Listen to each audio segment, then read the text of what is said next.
Let's catch up with Tim Blair, the blogger to The Nation and Daily Telegraph columnist. Good to talk to you, Tim. I was intrigued by your column today because over the last year or more, we've focused a lot on these lithium battery fires that have started up all around the place. People charging their golf carts or their e-bikes or their e-scooters. It's caused an enormous number of fires, even a couple of fatalities, sadly, a month or so ago.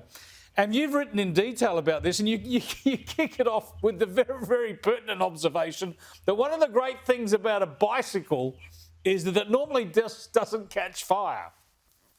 Yes, this is true. I've being a professional journalist with great resource capacities and research abilities, I've gone through the history of bicycles right back to the 18th century and discovered that no, you could basically leave a bicycle in your garage or the ancient equivalent of garages, and the thing would be basically intact and non-flammable by the time you return to it the next day. With your e-scooters and e-bikes, very sadly, it's often not the case. These things do blow up. We can't say frequently, I don't think, Chris, but when they do go, my God, do they take a lot of household structures and even some lives with them.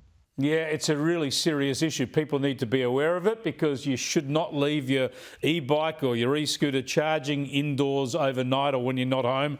Just don't do it. It's too risky. And there's been a recent recall of batteries too. I think these ones are more commonly associated with solar panels, but have a look at this recall notice. There's a safety recall on solar system batteries branded LG, LG Chem and some Solax products. Affected batteries may overheat and catch fire. Even if you have checked before, please check again. Yeah, it could cause death is the warning. Now, obviously, there's problems there. It's ironic, of course, with both of these things. They're usually promoted to reduce carbon emissions. They're all part of our switch to green energy, supposedly. But with starting all these fires, they're doing quite the opposite. Yeah, absolutely. And in the article, I cite a paper from the United Nations from 2021 saying that lithium-ion batteries are this great leap forward for humankind in terms of reducing our greenhouse gas emissions and so on. But they actually do create quite a deal of pollution, as we've seen from we're looking at footage right now.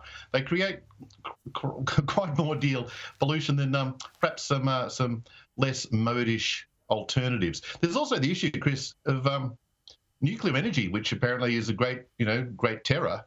Even though you put all the nuclear disasters together of the last 68 years, I think there's been 4 or 5 major disasters you'd probably classify, and 30 deaths.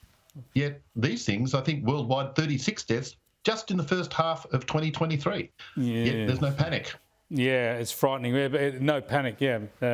Interesting. Now, one vehicle that has a thumping great lithium battery is your Tesla. I noticed that the price is going down for Teslas, which is good. It means you can line up and get yourself one now. Yeah, I've been waiting for that, Chris. Yeah, hanging out for it, mate. But, yeah, a big fan of Elon Musk here on his free speech stance.